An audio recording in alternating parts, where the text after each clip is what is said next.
আসসালামু আলাইকুম। Quantum academic and admission প্ল্যাটফর্মের পক্ষ থেকে আমি মোহাম্মদ ইমরান স্যার তোমাদের সকলের সামনে উপস্থিত হয়েছি সুপার স্পেশাল অনার্স ডিপার্টমেন্টের ম্যাথমেটিক্স অংশের চমৎকার ২ নাম্বার লেকচার নিয়ে। আজকে আমাদের ম্যাথমেটিক্সের ক্যালকুলাসের যে অংশটা আমরা আলোচনা করব সেটা হচ্ছে ফাংশনের পরবর্তী স্টেপ। আমরা প্রথম ক্লাসে ফাংশন সম্পর্কে একটা বেসিক ধারণা নিয়েছিলাম, যেখানে ফাংশন কি বুঝতে পেরেছিলাম। কয়েকটা উদাহরণের মাধ্যমে তোমাদেরকে চেষ্টা করেছি সর্বোচ্চটুকু সহজে উপস্থাপন করার জন্য। তো এরপরে মাশাআল্লাহ দেখলাম যে অনেকেই ফাংশন সম্পর্কে সঠিক ধারণা পেয়েছো, বা ফাংশন যদিও তোমাদের যদি এতদিন কঠিন হয় সেই ক্লাসটা দেখার পর ইজি হয়ে গেছে আমার মতে। তো আজকে আমরা শিখবো যে ফাংশনটা আরেকটু সুন্দর করে কীভাবে শেখা যায়। তো এই জন্য আমরা টপিকের নাম লিখেছি ফাংশন বোঝার জন্য চমৎকার চিত্র। আমরা একটা চিত্র দেখব বর্তমানে, যে চিত্র থেকে আমাদের ফাংশনটা আরও ইজি হয়ে যাবে। তো আমরা চলো শুরু করি। তো না বুঝলে আমাকে জানাইও, যদি প্রশ্ন থাকে তাও আমাকে বলো, আমি এখনই স্টার্ট করতেছি। তো আমাদের এটা হচ্ছে একটা চিত্র, যে চিত্রটা মনে করো যে গরমের দিন, গরমের সিজন, তোমার বাসা মেহমান আসছে, ঠিক আছে? তো মেহমানকে অবশ্যই তুমি কী করবা, আপ্যায়ন করবা, শরবত দিবা, তারপর হচ্ছে জুস দিবা, আরও অনেক অনেক আপ্যায়নগুলো করতে চাও। এখন মনে করো তোমার বাসায় কোনো জুস নাই, এখন তোমার বাসায় একটা ব্লান্ডার মেশিন আছে। হ্যাঁ, এখন তুমি সেই ব্লান্ডার মেশিন দিয়েই খুবই সুন্দর করে জুস তৈরি করতে পারো। মনে করো বাসায় আঙ্গুর আছে, আপেল আছে, কমলা, মালটা সবই আছে, আঙ্গুর তুমি আর কি ফলের জুস তৈরি করতে চাও। তো এখন তোমার যে ব্লান্ডার মেশিন, সেই ব্লান্ডার মেশিনের মধ্যে কী করবা, এই আমগুলো, আম বলি, আপেল বলি, তারপর হচ্ছে কমলা বলি, সবগুলো রাখবা, দেন সুইচ অন করবা, দেখবা যে কিছুক্ষণের মধ্যেই সুন্দরভাবে ফলের জুস তৈরি হয়ে গিয়েছে। তো এই হচ্ছে আমাদের সেই ফাংশন, হুবহু সেমভাবে কাজ করবে। ব্লান্ডার মেশিন মূলত কি করে? ব্লান্ডার মেশিনটা করে একটা জিনিসকে আরেকটা জিনিসে রূপান্তর। যেমন আমরা যদি ব্লান্ডার মেশিনে আপেল রাখি, ব্লান্ডার হয়ে কি হয়ে যাবে, আপেলের জুস হয়ে যাবে। আম রাখলে কি হবে, ব্লান্ডার মেশিনে আমের জুস হবে। মানে ব্লান্ডার মেশিনে আমি যাই রাখবো সেটার আগের মতো থাকবে না, কি হয়ে যাবে, চেঞ্জ হয়ে যাবে, তার চেহারাটা আর ঠিক আগের মতো থাকবে না। তুমি দেখতে পারো চাইলে ব্লান্ডার মেশিনে কিছু রাইখা সুইচ অন করে দেখো তো যে তুমি আগের মতো কিছু পাও কিনা, নাকি চেঞ্জ হয়ে যায়। অবশ্যই চেঞ্জ হয়ে যাবে। এখন তুমি যাই রাখো ব্লান্ডার মেশিনে, তুমি যাই রাখো, আপেল রাখো, কমলা রাখো, মালটা রাখো, বা যাই রাখো, দেখবা সেটার আগের মতো নাই, তার রূপটা চেঞ্জ হয়ে গেছে। অর্থাৎ আমি বলতে পারি ব্লান্ডার মেশিন এমন একটা কম্পোনেন্ট যেটা কি করে, এক রূপ থেকে আরেক রূপে কনভার্ট করে। আমার কথা কি বুঝতে পারতেছো যা বললাম? ব্লান্ডার মেশিন এমন একটা কম্পোনেন্ট যেটা এক রূপ থেকে কি করে আরেক রূপে কনভার্ট করে বা পরিবর্তন করে। কথা কি ক্লিয়ার শুনতেছো? বলতে হবে প্লিজ। আতিকুর, আফরিন, নাহিদা, রেশমি, শুভেন্দু। সাউন্ড শোনা যাচ্ছে না? হ্যাঁ ভাই, শোনা যাচ্ছে। শোনা যাচ্ছে না? শুনতে পাচ্ছ না?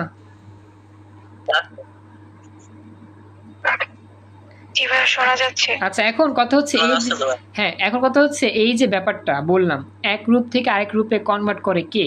Blunder machine. আমাদের হুবহু সেম ফাংশনটাও ব্লান্ডার মেশিনের মতো কাজ করবে। ব্লান্ডার মেশিন যেভাবে আমাদের এক রূপ থেকে আরেক রূপে রূপান্তর করে, ফাংশনটাও ঠিক সেম একটা জিনিসকে আরেকটা জিনিস রূপান্তর করে। তো আমি একটু সুন্দর করে তোমাদের একটু বুঝাই দিই। মনে করো এই ব্লান্ডার মেশিনটাই হচ্ছে আমাদের ফাংশন। ফাংশন ব্লান্ডার মেশিন এর অপর নাম, মনে করো। আর যখন তুমি এই ব্লান্ডার মেশিনের সামনে কিছু রাখবা সেটাকে বলবো ইনপুট, আর ব্লান্ডার মেশিন যেটা আমাকে তৈরি করে দিবে সেটাকে বলবো আমরা আউটপুট। যেমন আমরা আপেল যদি ব্লান্ডার মেশিনের উপরে রাখি তাহলে আপেলটা হবে ইনপুট, আর এই ব্লান্ডার মেশিন যেভাবে আপেলের জুস তৈরি করে দিবে সেটা হবে কি, আউটপুট। তো মনে রাখবা ইনপুটকে সবসময় আমরা ডোমেন বলবো, আর আউটপুটকে কোডোমেন বলবো, বা আউটপুটকে মাঝে মধ্যে রেঞ্জও বলা যাবে। এই হচ্ছে আমাদের পুরো সিস্টেমটা। ফাংশন ঠিক ব্লান্ডার মেশিনের মতো কাজ করবে, একটা জিনিসকে আরেকটা জিনিস রূপান্তর করবে। যেমন আপেল থাকলে আপেলের জুস হয়ে যায় ব্লান্ডার মেশিনে, কমলা থাকলে কমলা জুস হয়ে যায় ব্লান্ডার মেশিনে। ঠিক তেমনি ফাংশন যে কাজটা করে, একটা জিনিসকে অন্য জিনিসে রূপান্তর করে। যে জিনিসটা তুমি দিবা ফাংশনের মধ্যে সেটা রূপান্তর হয়ে কি যাবে, অন্য জিনিসে কনভার্ট হয়ে যাবে। এটা হচ্ছে আমাদের ফাংশনের মূল থিম। এই হচ্ছে আমাদের ফাংশন চেনার একটা আরো ইজি নিয়ম। জাস্ট এক রূপ থেকে আরেক রূপে চেঞ্জ হবে। আপনার কথা বুঝতে পারতেছি না। আমার কথা বুঝতে পারতেছো না? আমার তো সাউন্ড, আমি জোরেই কথা বলতেছি। বাকিরা কি বুঝতে পারতেছো না? বাকিদের কি সমস্যা হচ্ছে দেখতে, শুনতে, বুঝতে? সমস্যা হচ্ছে না। আচ্ছা বলি, যেটা বলি, নাম জানি আতিকুর। তোমার হয়তো বা নেটে কোনো সমস্যা হইতে পারে, একটু কষ্ট করে আতিকুর তুমি দেখতে পারো নেটটা ঠিক আছে কিনা। নেট ঠিক থাকলে আশা করি দেখতে পাবা, ক্লিয়ারই হবে আশা করি। হ্যাঁ, আচ্ছা, তো আমি এখন এটা উদাহরণটা দিলাম খুব সুন্দর করে, যে ব্লান্ডার মেশিন যেভাবে আমাদের একরূপ থেকে অনুরূপ রূপান্তর করে, ফাংশনও ঠিক সেভাবেই এক জিনিস থেকে অন্য জিনিসে রূপান্তর করবে। এখন একটা সুন্দর উদাহরণ দিয়ে তোমাদের একটু বুঝাই। মনে করো আমাদের ডোমেনের মধ্যে কিছু উপাদান লেখা আছে। ডোমেনকে আমরা ডিএফ দিয়ে প্রকাশ করে থাকি। ডোমেনকে আমরা কি দিয়ে প্রকাশ করি? ডিএফ। ডি মানে ডোমেন, এফ মানে ফাংশন, ফাংশনের ডোমেন। মনে করি আমরা তিনটা মান লিখতেছি, 1, 2, 3। এই তিনটা হচ্ছে আমার ডোমেনের তিনটা মান বা উপাদান আর কি। এখন এই তিনটা উপাদানকে যদি আমি ফাংশনের মধ্যে নিয়ে যাই তাহলে কি হয়ে যাবে? চেঞ্জ হয়ে যাবে। এইগুলো আর আগের মতো থাকবে না।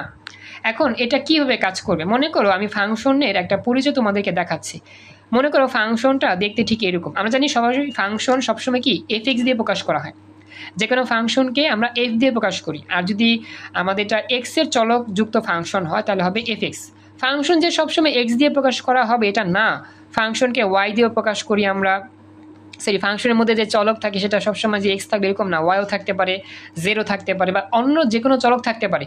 কিন্তু মূলত আমরা ফাংশন এর ক্ষেত্রে চলক এক্সই ব্যবহার করে থাকি। মনে করো ফাংশন একটা নাম দিয়ে দিলাম এফএক্স, আর এই এফএক্সটা দেখতে এরকম এক্স স্কোয়ার। ওকে, এটা হচ্ছে আমার ফাংশন। এখন ফাংশনের আগে আমরা যেটাকে বসাবো এটা হচ্ছে ডোমেন 1, 2, 3। আর এই 1, 2, 3 যখন ফাংশনের মধ্যে ঢুকে যাবে তখন এটা কি হবে? প্রসেস হবে। ব্লান্ডার মেশিন যেরকম করে কি করে সব মিক্সিং করে, এই ফাংশনের মধ্যেও এগুলো কি হবে? প্রসেসিং হবে, মিক্সিং হবে। মিক্সিং হয়ে কি হবে? নতুন একটা মান আমরা পেয়ে যাব। তোমরা কি এতটুকু কথা বুঝতে পারছো প্রাথমিকভাবে? এটা আমাকে জানায়ও। আচ্ছা, এখন কথা হচ্ছে যদি মনে করো এই যে ফাংশন যেটা, এটা ব্লান্ডার মেশিন, এই ব্লান্ডার মেশিনে যদি তুমি 1কে ইনপুট হিসেবে প্রদান করো তাহলে এই 1 এক্সের জায়গায় বসবে। এক্সের উপরে স্কোয়ার আছে, তাহলে 1কে স্কোয়ার করতে হবে। 1কে স্কোয়ার করলে কি হবে? 1। তাহলে আমাদের এই জায়গার মধ্যে আমরা যেটা পাবো এটাকে বলবো কোডোমেন বা রেঞ্জ। তো সেটাকে আর এফ দিয়ে প্রকাশ করে। আর মানে রেঞ্জ, এফ মানে হচ্ছে ফাংশন, ফাংশনের রেঞ্জ। ব্লান্ডার মেশিনের আগে যেটা থাকবে এটা হবে ডোমেন এফ, আর ব্লান্ডার মেশিনের পরে যেটা তৈরি হবে এটা কি? Range F. ওকে, এখন কথা হচ্ছে এই 1 যদি এই ব্লান্ডার মেশিনের মধ্যে ঢুকে যায় তার চেহারার কিন্তু কোনো পরিবর্তন হবে না। তার চেহারা কি থাকবে? যা আছে তাই থাকবে। অর্থাৎ আমার এই 1 কিন্তু 1ই রিপ্রেজেন্ট হবে। ব্লান্ডার মেশিন দিয়ে যাওয়ার পরে 1 কি হবে? 1ই থাকবে। কিন্তু কথা হচ্ছে কেন? আমরা তো জানি ব্লান্ডার মেশিন এক রূপ থেকে আরেক রূপে চেঞ্জ করে।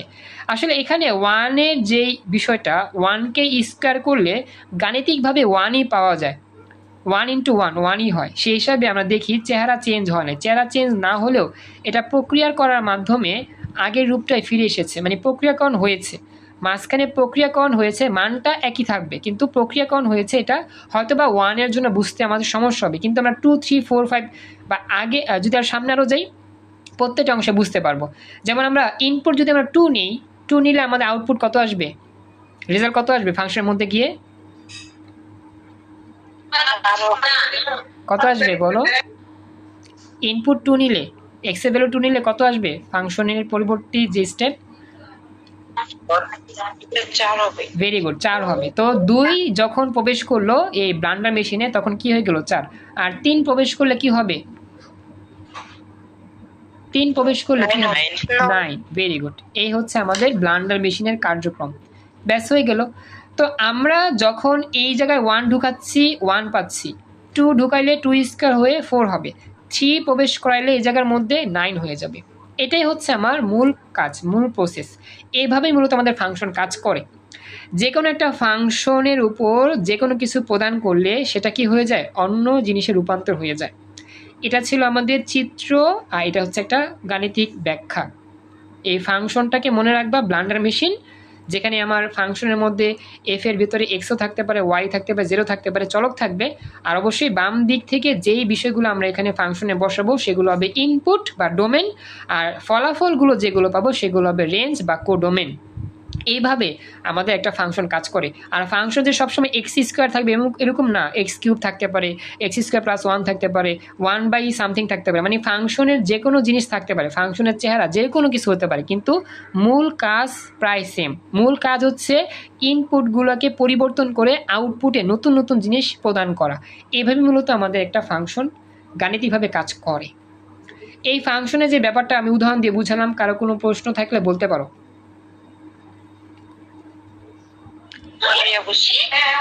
ওকে, থ্যাংক ইউ। হ্যাঁ, ওকে, তো এটা গেল। এর পরবর্তী এগুলো আমরা শিখতেছি কারণ কি, যাতে বুঝতে সহজ হয় ফাংশন নিয়ে কীভাবে কাজ করতে হবে। ফাংশনের সামনে আরও অনেক বড় বড় ক্যালকুলেশন আছে, সেগুলো আমরা দেখব। এই মুহূর্তে আমরা যাচ্ছি ফাংশন প্রকাশ করার দুইটা স্পেশাল নিয়ম। পরীক্ষা যখন আমরা সংজ্ঞা লিখব প্রশ্নের, অথবা যখন একটা ফাংশনকে রিপ্রেজেন্ট করব, অবশ্যই ফাংশন প্রকাশ করার নিয়মটা আমাকে জানতে হবে। আমরা তো ফাংশন বুঝতে পারছি, ব্লান্ডার মেশিনের মাধ্যমে ফাংশনটা আমাদের কাজ করে এবং ইনপুট থেকে আউটপুটে রূপান্তর হয়। ইনপুটগুলো ডোমেন, আউটপুটগুলো কোডোমেন বা রেঞ্জ। কিন্তু ফাংশন লেখার একটা সিস্টেম আছে, সিস্টেমটা আমাকে জানতে হবে। তো ফাংশন প্রকাশ করার দুইটা সিস্টেম আমরা এখন শিখব। প্রথম সিস্টেম, আমি একটু বাকিদের কাছে কথা বলি, যেমন এর মধ্যে তামান্না আসো, তারপরে হচ্ছে কি আর কে জয়েন করছো, আফরিন আসো, আফরিন, হ্যাঁ, তোমরা কি বুঝছো আমাকে জানাও। এরপর সবুজ আসো, তোমরা তো জয়েন করছো, আমাকে জানাও বুঝতে পারছো কিনা। না বুঝতে পারলে বলো, প্রবলেম নাই। যাদের নাম বললাম তোমরা কি বুঝছো, একটু রেসপন্স করো। আচ্ছা আচ্ছা, সবুজ কোন জায়গায় বুঝো না একটু বলো, কোন লাইনটায়? আচ্ছা, এখানে জাস্ট ডোমেন ও রেঞ্জের সাইট আপনি আমাদেরকে বোঝাচ্ছেন, তাই তো? হ্যাঁ, মানে বলতেছি আমাদের একটা ফাংশনের বাম দিকে আমরা যে মানগুলো নিই, গ্রহণ করি, সেগুলো ডোমেন। আর যখন ফাংশনের মধ্যে মানগুলো বসায় একটা ফলাফল পাই, সেগুলো হচ্ছে কোডোমেন বা রেঞ্জ। এটাই আমরা যখন ভ্যালু বসাই, ভ্যালুগুলো বসাই, এক্সের ভ্যালু 1 বসাই, এক্সের ভ্যালু 2 বসাই, এক্সের ভ্যালু 3 বসাই, এই যে ভ্যালুগুলো বসাচ্ছি অঙ্কের মধ্যে, এই ভ্যালুগুলোকে বলা হয় ডোমেন বা ইনপুট। আর এই ভ্যালুগুলো যখন বসায় ক্যালকুলেশন করে মান পাই, সেই মানটাকে বলা হয় রেঞ্জ বা কোডোমেন। বুঝতে পারছো এবার? আর আমরা যে মানগুলো বসাইছি, যেই সমীকরণে বসাইছি, সমীকরণ বলতে এই যে রাশির মধ্যে বসাইছি, এটাকে বলে ফাংশন। কারণ এই ফাংশনের মাধ্যমে আমাদের, হ্যাঁ, ফাংশনের মাধ্যমে আমাদের কি হয়, জাস্ট মানগুলো। আচ্ছা, আবার বলতে হবে সবুজ, আবার একটু বলো, জোরে বলো, তাহলে বুঝতে পারবো, কথা ক্লিয়ার আসে নাই, আবার বলো।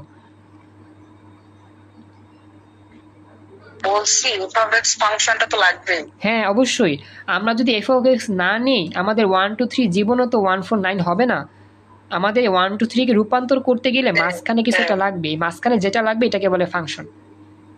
মাঝখানে যে জিনিসটা কাজ করবে, একটা রূপ থেকে আরেকটা রূপে যাইতে মাঝখানে যে কাজ করবে তার নামই ফাংশন।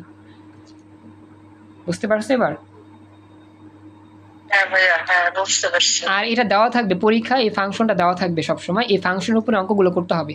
ইনপুটগুলো আমরা নিব নিজের মন মতো, বা কিছু কিছু ক্ষেত্রে শর্ত দেওয়া থাকবে, শর্তগুলো নিয়ে কাজ করব। কিন্তু অবশ্যই ফাংশন দেওয়া থাকবে পরীক্ষায়, সেই ফাংশনের উপর কাজ করে আমরা আউটপুটের রেজাল্ট বের করব। ওকে, আচ্ছা, ওকে, থ্যাংক ইউ, প্রশ্ন করছো। আচ্ছা, তাহলে এবার আমরা যাচ্ছি নেক্সট পরবর্তী অংশে। তো এখন আমাদের ফাংশন প্রকাশ করার যে দুটো নিয়ম আছে, এর মধ্যে প্রথম নিয়মটা আমাদের ভালো করে শিখতে হবে। এটা আমাদের পরীক্ষার জন্য খুব ইম্পর্টেন্ট, লেখার ক্ষেত্রে।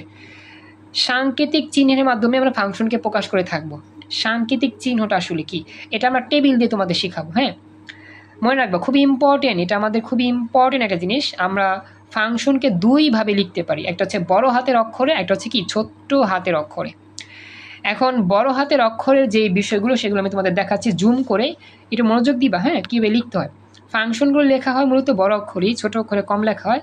আর সংজ্ঞা লেখার ক্ষেত্রেও মূলত আমাদের বড় অক্ষরটাই ব্যবহার করা হয়। মনে রাখবা, ফাংশন লিখতে গেলে সবসময় একটা এফ লিখতে হবে। অবশ্যই এফটা বড় অক্ষর হবে না, ছোট অক্ষরই হবে, তাই মাঝে মধ্যে বড় অক্ষর ব্যবহার করা হয়। এই এফ একটা ফাংশন যেখানে আমাদের দুই রকম চলক কাজ করতেছে।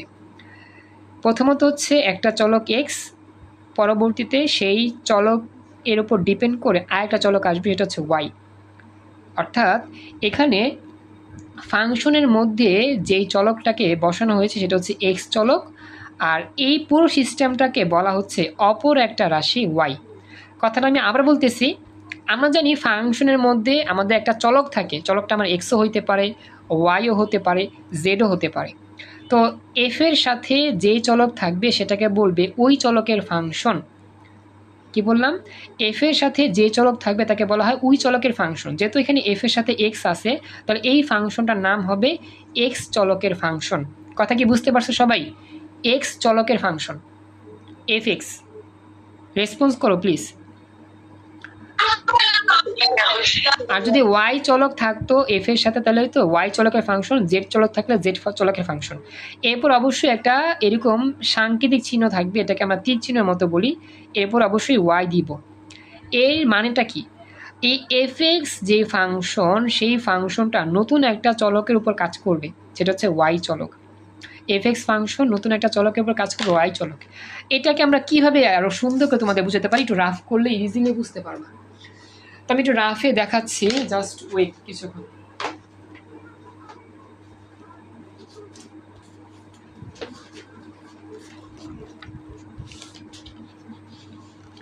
এই লাইনটা আমি তোমাদের একটু রাফে বুঝাই, তাহলে আমাদের বুঝতে আরো সহজ হবে। হ্যাঁ, মনে করো যে আমরা লিখতেছি এফ অফ এক্স। হ্যাঁ, এফ অফ এক্স। এখন আমরা যদি এখানে এফ অফ এক্সের একটা রাশি চিন্তা করি যে x square plus one, x square plus one, এটা হচ্ছে মনে করো ফাংশনের একটা মান দেওয়া আছে আমাদের। এখন আমরা কিন্তু অঙ্ক করার সময় মাঝে মধ্যে লিখি না যে মনে করি, আমরা এগুলো ক্লাস 9-10 হতে পড়ছিলাম, যে ধরি যে আমাদের এটা তো ফাংশন কি এক্স এর ফাংশন, ধরি y equal to f x. তোমরা কি এরকম লাইন কখনো দেখছো? ধরি y equal to f x, এরকম লাইন কখনো দেখছো? একটু বলো তো আমাকে, কথা বলতে হবে প্লিজ। দেখো নাই? দেখেছি। হ্যাঁ, তো এখন কথা হচ্ছে এই যে ধরি y equal to f x, আমরা ধরে তারপরে কি করি, এফ এক্স এর মান বসাই। এফ এক্স এর মান কত? এক্স স্কোয়ার প্লাস ওয়ান, তো লিখি এক্স স্কোয়ার প্লাস ওয়ান। এই লাইনটাই হচ্ছে f of x equal to y এর পরিচয়। এটার মানে আসলে কি বোঝা জানো? এটার মানে বোঝায় তুমি যদি এক্স এর ভ্যালু বসাও, ওয়াই এর বিভিন্ন ভ্যালু পাবা। এক্স এর ভ্যালু 1 বসালে ওয়াই এর মান কত পাবা? এক্স এর ভ্যালু 1 বসালে ওয়াই এর মান পাবা 2। এক্স এর ভ্যালু যদি তুমি 1 বসাও, সেক্ষেত্রে ক্যালকুলেশন করে ওয়াই এর ভ্যালু পাবা 2। এক্স এর ভ্যালু যদি 2 বসাও, ক্যালকুলেশন করে ওয়াই এর ভ্যালু পাবা 5। এক্স এর ভ্যালু যদি 3 বসাও, ক্যালকুলেশন করে ওয়াই এর ভ্যালু কত পাবা? 9। সেই 10। ব্যাপারটা তো বুঝতে পারছো যে এক্স এর বিভিন্ন মানের জন্য আমরা ওয়াই এর বিভিন্ন মান পাচ্ছি। আর এই যে এক্স এর বিভিন্ন মান কার উপর বসাচ্ছি? ফাংশনের উপরে বসাচ্ছি। তো আমি বলতে পারতেছি যে এখানে ওয়াই হচ্ছে এমন একটা অপোনেন্ট বা এমন একটা কম্পোনেন্ট যেটা অন্য চলকের উপর ডিপেন্ড করে কাজ করে, সেটা হচ্ছে এক্স চলক। কারণ এক্স এর বিভিন্ন মান বসাইলেতে ওয়াই এর বিভিন্ন মান পাওয়া যায়। এই হচ্ছে বিষয়টা, যে এক্স এর বিভিন্ন মানের জন্য ওয়াই এর বিভিন্ন মান বের করি। আমরা কিন্তু এটা গ্রাফে অনেকগুলো অঙ্ক করছিলাম যে এক্স এর বিভিন্ন বাস্তব মানের জন্য ওয়াই এর বিভিন্ন বাস্তব মান নির্ণয় করি। মনে পড়ে সেই ম্যাথগুলোর কথা? আমাকে একটু জানাও প্লিজ। বুঝতেছ? কথা বলতে হবে প্লিজ, রেসপন্স করবা দ্রুত, সময় কম তো আমাদের। হ্যাঁ, এখন এই যে আমরা বললাম যে এক্স এর বিভিন্ন বাস্তব মানের জন্য ওয়াই এর মানগুলো বের করি, এটাই মূলত বলা হয় যে এক্স এর ফাংশনকে ওয়াই ধরা। অর্থাৎ আমাদের এক্স এর ফাংশনকে আমরা ওয়াই ধরে কাজ করতেছি, যেখানে এক্স হচ্ছে ফাংশনের মেন চলক আর ওয়াই হচ্ছে অপর একটা চলক, যেখানে আমাদের এক্স এর উপর ডিপেন্ড করে ওয়াই চলে। এখন আমাকে বলে এই জায়গায় কার কোনো প্রশ্ন আছে কিনা বুঝতে? প্রথম আইকনটা জাস্ট আমি উদাহরণ দিয়ে বুঝালাম। কার কোনো প্রশ্ন আছে এখানে? না। ওকে, এটাই আর কি, প্রতীকটা মানে হচ্ছে এটাই। আমার এফ এর সাথে যে থাকবে সে হবে ওই চলকের ফাংশন, আর অপোজিটের দিকে হবে অন্য চলক। ওকে, এভাবে মূলত আমরা প্রকাশ করে থাকি f is to x equal to y, তাক দিতে হবে। তো এই জিনিসটাকে আমরা এইভাবে প্রকাশ করব, অথবা এই যে অথবা একটু আগে পড়ছিলাম এফ অফ ফার্স্ট ব্র্যাকেট বড় অক্ষর এক্স সমান সমান ওয়াই, একটু আগে ধরছিলাম যেভাবে ওরকম। অথবা এটাকে এভাবেও লেখা যায় যে ওয়াই সামনে এফ এক্স পরে, অর্থাৎ ওয়াইটার সামনে এফ এক্সটা ডান দিকে। অথবা আমরা এখন এই কাজটাও করতে পারি যে প্রথম লাইনটা যে আছে না, প্রথম লাইনটা ঠিকভাবে লিখব।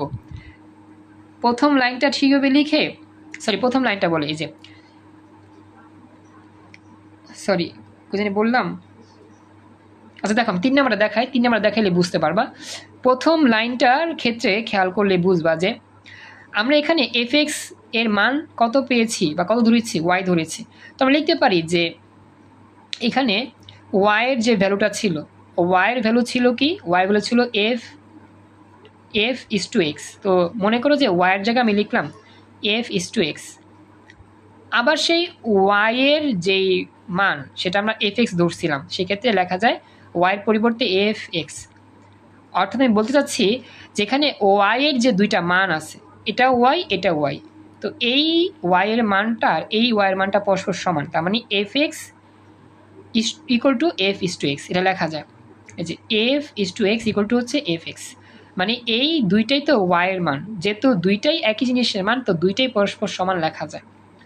ওয়াইয়ের ভ্যালু যেহেতু এটা আর ওয়াইয়ের ফাংশনের ভ্যালু যেহেতু এটা, তো এইটা আর এটা পরস্পর সমান সমান, অর্থাৎ এটা f is to x equal to f x.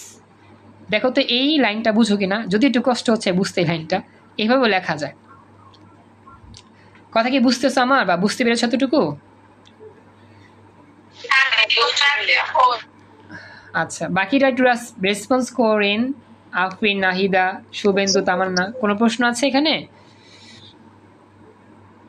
না ভাইয়া। আচ্ছা, এটা জানি একটু কমপ্লিকেটিভ, এটা কমপ্লিকেটিভ হইলেও একটু কষ্ট করবা, কারণ যেহেতু ওয়াইয়ের দুইটা মানই সেম, ওয়াইয়ের উপরের মান নিচের মান এই জন্য সেম লেখা যায়।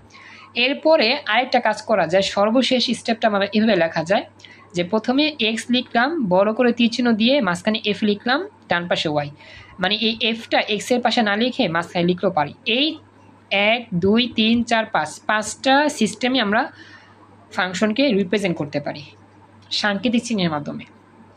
আর যেখানে দেখো সবগুলো বড় অক্ষর এক্স, বড় অক্ষর ওয়াই, বড় অক্ষর এক্স, বড় অক্ষর ওয়াই, সব জায়গায় বড় অক্ষর, কোনো ছোট অক্ষর এখানে নাই, কিন্তু ছোট অক্ষর দিয়েও লিখতে পারবো, একটু পর দেখবো। এগুলো মনে রাখতে হবে, কারণ আমাদের লেখার ক্ষেত্রে এগুলো কাজে লাগবে। কখন এটা লেখা যায়, কখন ওইটা লেখা যায়, এটা আমাদের বুঝতে হবে। তো প্রাথমিকভাবে বেসিকগুলো যদি বুঝতে পারো, সংজ্ঞা লিখতে গেলেও তোমার কাজে লাগবে, সিকিউ করতে গেলে, সিকিউ বলে ওই ম্যাথ করতে গেলেও কাজে লাগবে, এগুলো প্রতীকগুলো জানতে হবে। এখানে কেন কোনো প্রশ্ন আছে থাকলে বলতে পারো। এনিওয়ান, কোনো প্রশ্ন আছে এখানে? শেষেরটা কিভাবে, এভাবে কি সব জায়গায় ব্যবহার করা যাবে? আসলে শেষেরটা ব্যবহার হয় না, বেশি ব্যবহার হয় কোনটা আমি বলি।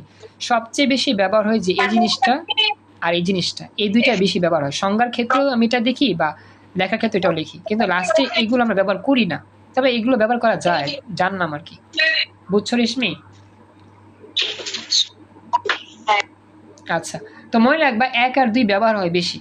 আচ্ছা, তো এখন কথা হচ্ছে যে আমরা বড় অক্ষর বুঝলাম, যদি ছোট অক্ষর দিয়ে লিখতে হয়, ছোট অক্ষরটাও সেমই হবে, ছোট অক্ষরে ক্যালকুলেশন সেমই হবে, জাস্ট অক্ষর ছোট আর বাকি প্রসেস সেম থাকবে। আমি দেখাচ্ছি, তোমরা দেখো তাহলে বুঝতে পারবা। জাস্ট দুইটা সেম জিনিসই, এক জায়গায় বড় এক জায়গায় ছোট, তবে আমি দেখছি যতটুকু যে বড় অক্ষরটাই বেশি ব্যবহার করা হয়, সংজ্ঞার ক্ষেত্রেও ব্যবহার করা হয়, প্লাস ম্যাথমেটিক্সও ব্যবহার করা হয়।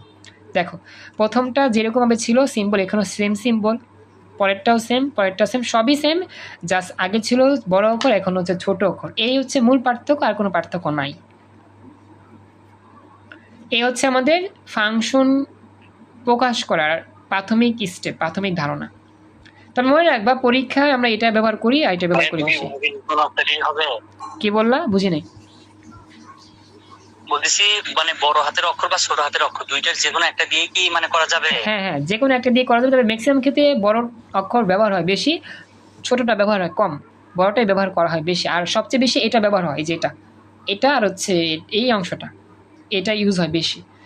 যে কোনো একটা সংজ্ঞা লেখো বা হচ্ছে তুমি ম্যাথ করতে গিয়ে দেখবা যে এই শর্তটা বেশি বেশি দেখতে পাচ্ছ। ওকে, খেয়াল রাখবা। আচ্ছা, এটা গেল। ওকে, থ্যাংক ইউ, রেসপন্স করছো হোসেন, খুশি হলাম। তো আশা করি আর কোনো প্রশ্ন নাই তেমন, তাই তো? তাহলে এখন নেক্সট যাচ্ছি, পরবর্তী 2 নম্বর স্টেপটা কি? 2 নম্বর স্টেপ হচ্ছে তীর চিত্রের মাধ্যমে প্রকাশ। আমরা প্রথমে শিখলাম কি যে সাংকেতিক চিহ্নের মাধ্যমে প্রকাশ, এখন শিখব কি তীর চিত্রের মাধ্যমে প্রকাশ। এখন তীর চিত্রের মাধ্যমে যে প্রকাশটা করব, এটা কিন্তু আমরা প্রথম ক্লাসেই পড়ছিলাম। প্রথম ক্লাসে আমি তোমাদের কি পড়াইছিলাম জানো? প্রথম ক্লাসে পড়াইছিলাম যে এই যে কোনো একটা ফাংশন চেনার জন্য যে সন্তান মা এই উদাহরণটা দিয়েছিলাম না তোমাদের চিত্রের মধ্যে 4টা অংশ পড়াইছিলাম, সন্তান মা দিয়ে ডোমেন কোডোমেন কোনটা ফাংশন না এটা পড়াইছিলাম প্রথম ক্লাসে। তো প্রথম ক্লাসে যেটা আমি বুঝাইছিলাম সেটাই হচ্ছে চিত্রের মাধ্যমে বোঝানো, চিত্রের মাধ্যমে তীরচিহ্ন দিয়ে বোঝানো ফাংশনের বিষয়টা। প্রথম ক্লাসে যেহেতু আলোচনা করছি, প্রথম ক্লাস যারা করছো তারা তো জানবা, যারা করো নাই সমস্যা নেই, রেকর্ড দেখে নেবে, ইউটিউবে দেওয়া আছে। এরপরে আমরা এখন যেটা শিখবো এটাও সেম, কিন্তু প্রথম ক্লাসে যেরকম ছিল মা সন্তান, এখানে মা সন্তান থাকবে না, আসলে মা সন্তানদের শিখাইছি বুঝার জন্য, কিন্তু পরীক্ষাতে কীভাবে থাকবে, পরীক্ষায় থাকবে জাস্ট এবিসি বা অক্ষর। যেমন দেখো আমি দেখাচ্ছি, এ হচ্ছে আমি লিখতে গিয়ে একটু ভুল করছিলাম, একটু কারেকশন মানে একটু কাটাকাটি হয়েছে, তো এক জায়গায় দেখো পরীক্ষা আসলে এভাবে দেওয়া থাকবে, দুই পাশে দুইটা আমাদের কি থাকবে সেট থাকবে, আসলে এগুলো সেটের মাধ্যমে আসে সেট। আমি একটু জুমটা ঠিক করে দেখাচ্ছি, দেখো তীর চিহ্নের মাধ্যমে তীর চিত্রের মাধ্যমে যেভাবে আমাদের ফাংশনকে রিপ্রেজেন্ট করা হবে। সবাই ক্লিয়ার আশা করি দেখতে পাচ্ছ, আমার নোকগুলো বড় হয়েছে এখন কাটতে পারিনি, দুঃখিত, নোকের দিকে তাকায়ও না, ক্লাসের দিকে তাকাও। বাম দিকে একটা সেট আছে যেখানে 1 2 3 তিনটা উপাদান, ডান দিকেও একটা সেট আছে যেখানে উপাদান আছে 6টা, 1 2 3 4 5 6। যদিও এগুলো আমাদের চতুর্ভুজের মতো, এগুলো আসলে গোলাকার থাকে, অর্ধবৃত্ত থাকে। এখন তোমরা একটু দেখো তো, আচ্ছা বলতে পারবা, আমি তোমাদের প্রশ্ন করি যারা প্রথম ক্লাস করছো, এই দুই জায়গার মধ্যে কোনটাকে ডোমেন বলে কোনটাকে কোডোমেন বলে, কেউ বলতে পারবা কোনটা ডোমেন কোনটা কোডোমেন? প্রশ্ন হচ্ছে এই দুই পাশের মধ্যে কোনটাকে ডোমেন বলবো কোনটাকে কোডোমেন বলবো, দেখি কে পারো, যারা ক্লাস করছো প্রথম ক্লাস বলতে পারার কথা। ভাই 1 2 3 তো ডোমেন। আচ্ছা 1 2 3 বলছো ডোমেন, ওকে। আফরিন বলো, কিছু বলবা? 1 2 3 তো ডোমেন, আর পাশেরটা হচ্ছে কোডোমেন। চমৎকার, থ্যাংক ইউ সো মাচ, উত্তর রাইট। হ্যাঁ আমি সবসময় বলছিলাম বাম পাশেরটাকে বলা হয় ডোমেন, ডান পাশেরটাকে বলা হয় কি কোডোমেন, কোডোমেন বা এটা অনেক সময় রেঞ্জ হিসেবে কাজ করে। তো বাম পাশেটা ডোমেন, ডান পাশেটা হচ্ছে কি কোডোমেন।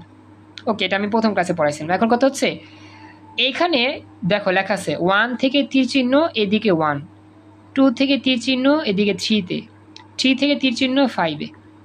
এখন বল এটা কি ফাংশন নাকি ফাংশন না? এটা কি ফাংশন নাকি ফাংশন নয় বলো তো? জি ভাইয়া ফাংশন। একজন বলছে, নাহিদা, আফরিন, শুভেন্দু, তামান্না, বলো তো এটা কি ফাংশন নাকি ফাংশন নয়? ফাংশন না, ভেজাল আছে। আচ্ছা তামান্না বলছো ফাংশন নয়, নাহিদা উত্তর দাও, তারপর হচ্ছে শুভেন্দু উত্তর দাও। নাহিদা ফাংশন না, ফাংশন না? আল্লাহ কি পড়াচ্ছি তোমাদের, এটা যদি ফাংশন না হয় তাহলে আমরা নাম দিয়েছি কি? আল্লাহ জানে বাবা। আমরা নাম দিয়েছি কি? দেখছো তোমাদের মনোযোগ কোন জায়গায়? আমরা যে এতক্ষণ ধরে পড়তেছি কি পড়তেছি, ফাংশনের পরিচয় তো পড়তেছি, যেটা ফাংশন নাই হইতো তাহলে আমরা ফাংশনের পরিচয় কেন পড়তেছি? আমার কথা কি বুঝছো? এখন একটা বিষয় খেয়াল করো, তোমাদের কনসালটেশন কোন দিকে? আমি বলতেছি না কনসালটেশন তোমাদের দিক সেদিকে, কিন্তু দেখো আমরা যখন পড়ি আমাদের পড়ার মধ্যে কিন্তু অনেক কিছুই ডিস্ট্রাকশন হয়ে যায়, মনোযোগটা ফুলফিল থাকে না। আমি কিন্তু টপিকের নাম বলেই দিয়েছি যে আমরা এখানে ফাংশন নিয়ে কথা বলতেছি, আর এই চিত্র যদি ফাংশন না হইতো তাহলে তো আসলে বলার উচিত ছিল না যে তীর চিহ্নের মাধ্যমে প্রকাশ ফাংশনের প্রকাশ। এটা তো আসলে না, এটা তো কাটা আর কি, এটা আমি বলছি এটা কাটা, এটা তো না তীর চিহ্ন না, এটা তো আসলে ফাংশনেরই একটা ডায়াগ্রাম। কেন আসলে তোমাদেরকে এরকমভাবে একটা প্রশ্ন করা, এই কারণে যে দেখি যে কতটুকু এই জিনিসটা আসলে খেয়াল করে উত্তর দিতে পারো, এই জন্য তোমাদেরকে বললাম যে এটা ফাংশন কি ফাংশন না। যারা উত্তর দিয়েছে function, thank you so much, তার মানে আপনারা মোটামুটি এটা এখনও মানে কমপ্লিটলি বুঝতে পারছেন ফাংশনটা আসলে কি। আর যা একটু মানে ডাউটে ছিলাম ফাংশন হবে কি হবে না, হবে কি হবে না, কিন্তু আসলে এটা মনে রাখতে হবে, এটা যেহেতু ফাংশন নিয়ে আলোচনা হচ্ছে অবশ্যই মাস্ট বি ফাংশন হবে, ফাংশন ছাড়া তো আসলে আমরা ফাংশনের ক্লাসে এগুলো নিয়ে আলোচনা করবো না, তাই না? লেখাও থাকতো না যে তীর চিহ্নের মাধ্যমে প্রকাশ। যেহেতু ফাংশন পড়তেছে অবশ্যই এটা ফাংশন হতেই হবে। বুঝতে পারছো? শুভেন্দু, তারপর হচ্ছে গিয়ে তামান্না, তারপর হচ্ছে গিয়ে আর একজন মুভি ফাংশন নয় বলছিলাম। এবার কি কথা ক্লিয়ার? জি ভাইয়া। ওকে, তো এটা আর কি বিষয় খেয়াল রাখবা। যাও, স্বাভাবিক ভুল হইতেই পারে, মানুষ মাত্রই ভুল, এ নিয়ে কোনো আক্ষেপ করার কারণে। তবে মনে রাখবা একটু যাতে আমাদের লেখাপড়ার ক্ষেত্রে মনোযোগটা ডিস্ট্রাকশন না হয়। তো আজকে ক্লাসে একটা প্রমাণ আমরা পেয়ে গেলাম যে আমরা পড়তেছি ফাংশনই, কিন্তু উত্তর বলতেছি যে ফাংশন নয়। আচ্ছা, তো বলি দুঃখজনক বিষয় এটা যে আমি আর ক্লাস লং করতে পারবো না, কারণ আমার নোট এতটুকুই করা হয়েছিল আর নোট করতে পারি নাই। আজকে আর কোনো ক্লাস নয়, এতটুকুই ক্লাস। আর বাড়ি কাজটা তোমাদের দিচ্ছি, বাড়ি কাজ হচ্ছে এই নোটটা লিখে আমাকে দেখাবা। আজকে আর কোনো ক্লাস হবে না, অন্য ডিপার্টমেন্টের ক্লাসও নাই, এখানে আমাদের মোটামুটি ক্লাস শেষ। তারপরে বলতে পারো যে আপাতত যতটুকু পড়াইছি এর মধ্যে যদি কোনো প্রশ্ন থাকে। না ভাইয়া, কোনো প্রশ্ন নেই।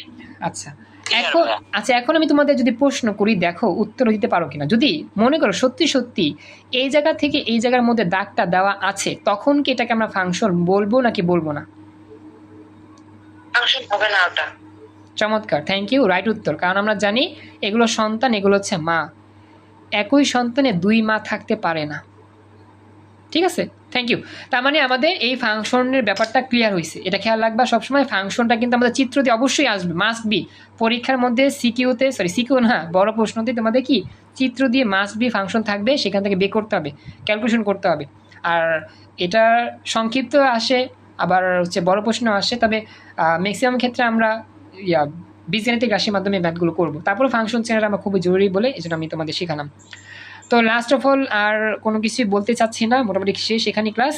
আর কিছু মনে করো না, আসলে আমি প্রাথমিকভাবে শুরু করছি, তো দেখতে পাচ্ছ যে আসলে এখন ম্যাথমেটিক্স অংশে যাইনি। কেন জানো? আমাদের এখানে আরও জিনিস শিখতে হবে, অন্বয় শিখতে হবে, ফাংশনের ডোমেন রেঞ্জ বের করা শিখতে হবে, কোডোমেন দেখতে হবে, তারপরে হচ্ছে গিয়ে আরও অনেক কিছু মেকানিজম আছে যেগুলো আমার জানতে হবে, দেন আমরা মেন অঙ্কগুলো করতে পারবো। তো আসলে যখন মেন অঙ্ক করাবো তখন দেখবে প্রচুর বাড়ি কাজ দিচ্ছি, তোমাদের অধ্যায় শেষ করতে বেশি সময় লাগবে না, কিন্তু বেসিক ক্লাস করতেই লং সময় লাগে। একটা অধ্যায়ের বেসিকটা হচ্ছে মেন, বেসিক পার্টটুকু তুমি যদি ভালো করে না জানো, তোমাকে যতই ম্যাথ করাই তুমি আসলে বুঝবা না, বা বুঝলেও অতটা মন মতো হবে না। তো দেখতে পাচ্ছ বিগত কয়েকদিন শুধু আমি ম্যাথ করার আগে বেসিকটা পড়াচ্ছি, এটার নাম ওইটার নাম, এটা কি ওইটা কি, এগুলো জানাচ্ছি। তো এগুলো জানলেই তো আমি মেন ম্যাথগুলো করতে পারবো, তাই না? আমি যদি সরাসরি ফাংশন একটা অঙ্ক দিয়ে বলি ফাংশনে এটা না বলে জাস্ট বললাম এটা উত্তর এভাবে হয়, এটা উত্তর এভাবে হয়, শেষ, তাহলে তুমি ক্লাস করে মজা পাবো না, বা তুমি পরে বাসায়টা প্র্যাকটিস করতে গেলে বুঝবা না। কারণ কি, মেন পার্ট তোমার জানা নাই। যেমন ডোমেন কি, কোডোমেন কি, কোনটা ফাংশন নয়, এগুলো যদি না জানো, ফাংশনের প্রতীকগুলো কেমন লিখতে যদি না জানো, তোমার আসলে ম্যাথ করে তুমি মজাই পাবা না। তখন বলবা যে আসলে আমার কাছে খারাপ লাগতেছে, ইন্টার বলে অনার্সের ম্যাথ খুবই কঠিন। আসলে ম্যাথ কঠিন না, ম্যাথ সহজেই, কিন্তু আমাদের একটু ধারাবাহিক নিয়ম অনুযায়ী যেতে হবে, বেসিক জানতে হবে, দেন প্র্যাকটিস করতে হবে। বেসিক ছাড়া প্র্যাকটিস করলে আমার আসলে আমও যাবে, সালাও যাবে, কোনো কিছু শেখা হবে না। আমি বুঝাতে পারছি মেন থিম, যা SMS দিয়েছি বুঝতে পারছো? ওকে, তো আজকে এই পর্যন্তই। হ্যাঁ, আজকে পর্যন্তই। নোটগুলো দিয়ে দিব, বাড়ি কাজ করে নিও। নেক্সট ক্লাসে আমরা এরপর থেকে যাব। আসসালামু আলাইকুম, আল্লাহ হাফিজ।